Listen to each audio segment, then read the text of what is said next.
Ką, labas rytas, sveikinamės iš antros dienos, esame Ventspily, kur praleidom naktį, papusryčiavom ir esam pasiruošę leistis į kelią. Šiandien mūsų laukia 500 km vėl.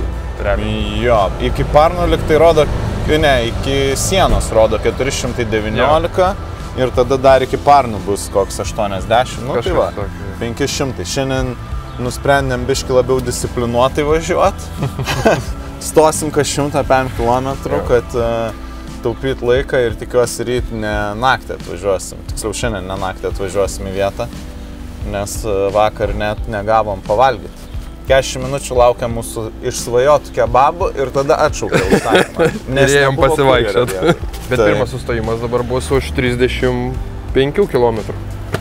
Taip, už 35 km stosim prie vieno didžiausių radio antenų. Taip, 8 pagal dydį pasaulyje. Didžiausia Šiaurės Europai. Tai va, tai sėdam ant moco, dar sustosim užsipilt benzo ir lekiam.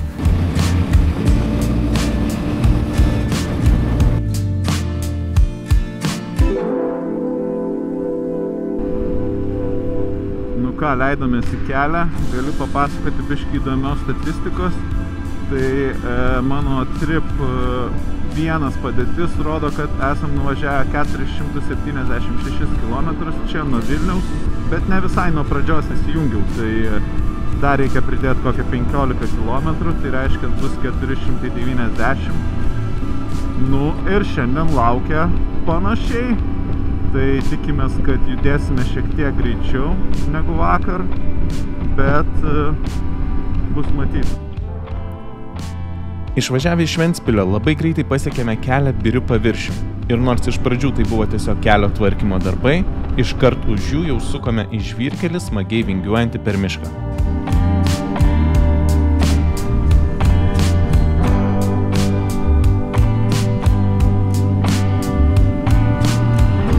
Pasidžiaugę plačių miško greitkelių ir apšilę, jo gale nėrėme į siauresnį miško keliuką. Jo, offroadas. Bandom.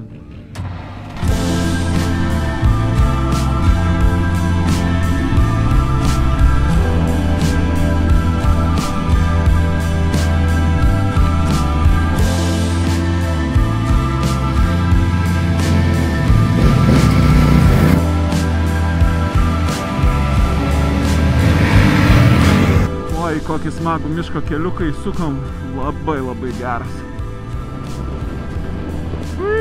Skirtingi paviršiai su daug smagių posūkių ir kalniukų tikrai išsklaidė visus užsilikusius miegus ir užkaitino kraują. Ryto žadintuvas čia. Šiek tiek jo paliekus, kelias iš 2 vėžų pasikeitė į vieną, kas davė dar kitokį prieskonį kelionės pradžiai. Ne pirmę važinėjome.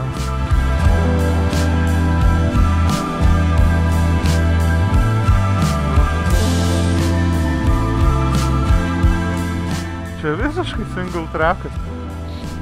Oi, labai gerai rytai toksai. Nedaug pavažiavus pamatėme ir savo pirmo sustojimo tikslą, tačiau atvažiavome ne visai iš tos pusės, todėl teko ieškoti apvažiavimo.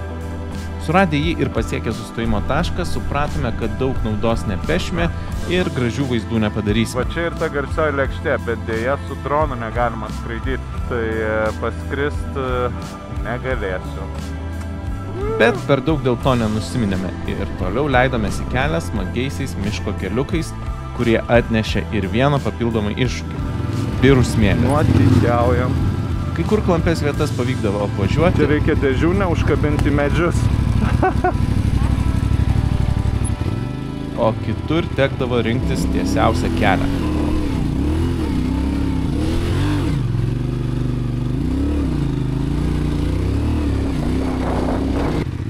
Nuo kitais kartais pasirinkti apvažiavimai tik pasunkindavo situaciją. Jo.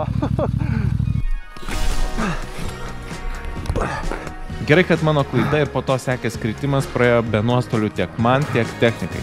Todėl daug nesugaišę tęsėme kelionę toliau. Tuo metu dar nežinojome, tačiau šis pasivažinėjimas vis tik turėjo pasekmių, tačiau ne mano, o Dovydo motociklui.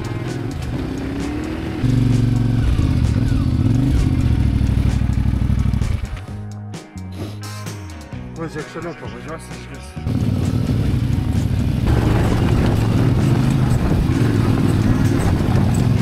Atvažiuojam kažkur prie Švyturio.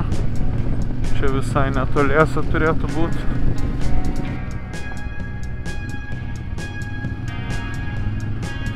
Čia net ne Švyturys, čia yra baterija kažkokia, šaudymo kažkas tokio. Jo, geras. Kaip kietai atrodo. Wow.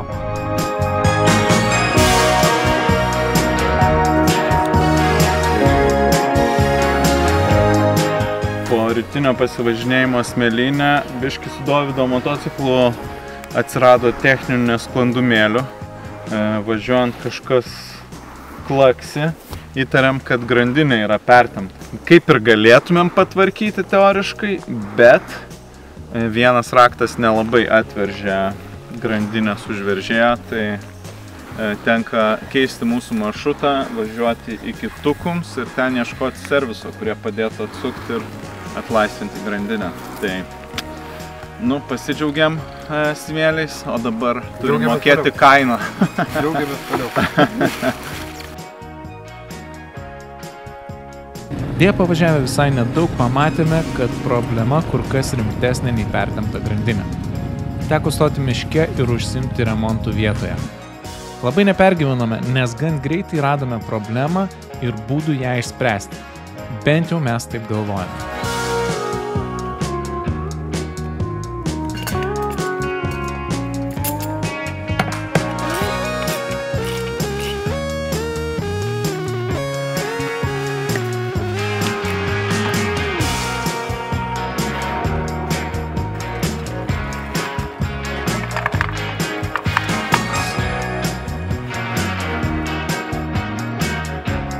Tai žodžiu, nusiėmę ratą pamatėm, kad po Dovydo motociklo kankinimo Smėlynuose pabiro vienas guolis.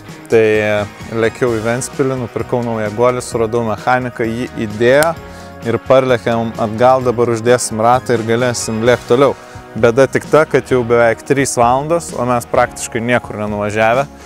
Tai dėja daug Latvijos teto keliukų jums neparodysim. Bandysim kuo greičiau važiuoti į Parnu, kad ryt spėtumėm į Saremus. Tai tvarkomės ir lekiam.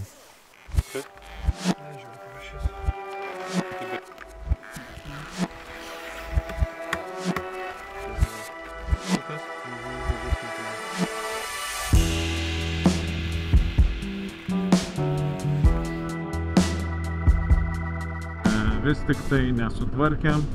Ir pasirodo, subirėjo guoliai ne vienas, o visi. Na, bent jau dar vienas, tai tikrai, bet manom, kad turbūt visi bus, tai yra likę 2. Žodžiu, dabar mes judame su operatorium Luku į Rygą, o Dovydas pasiliko laukti autobusiuko, kuris jį irgi ten nuveš. Rytoj jau suderinom, kad tvarkysime motociklą pas vieną mechaniką ir sutvarkę žiūrėsim, kiek turėsim laiko ir turbūt teks perdėlioti mūsų maršrutą. Tai ką, keliaujam į Rygą ir žiūrėsim, kaip bus ten. Nors šią dieną daug kilometrų nenuvažiavome, bet visos problemos ir dėl to kilusi įtampa mus tikrai išvargino. Viešbutį Rygoje pasiekėme jau pilnai sutemus, o dar už kelių valandų atvažiavo Dovydas, pakeliui palikęs motociklą pas meistrus. Pavalgę kritome ilsėtis ir tikėjomės, kad 3 diena mums bus sėkmingesnė. Kad nepraleistumėte mūsų nuotykių 3 dieną, paspauskite subscribe mygtuką ir jei video patiko, like. Beje, jei jau dabar jaučiatės išsiilgę moto nuotykių, pasižiūrėkite Moto Fox ir jų visus nuotykių pasiūlymus šiltuose kraštuose. Iki greito!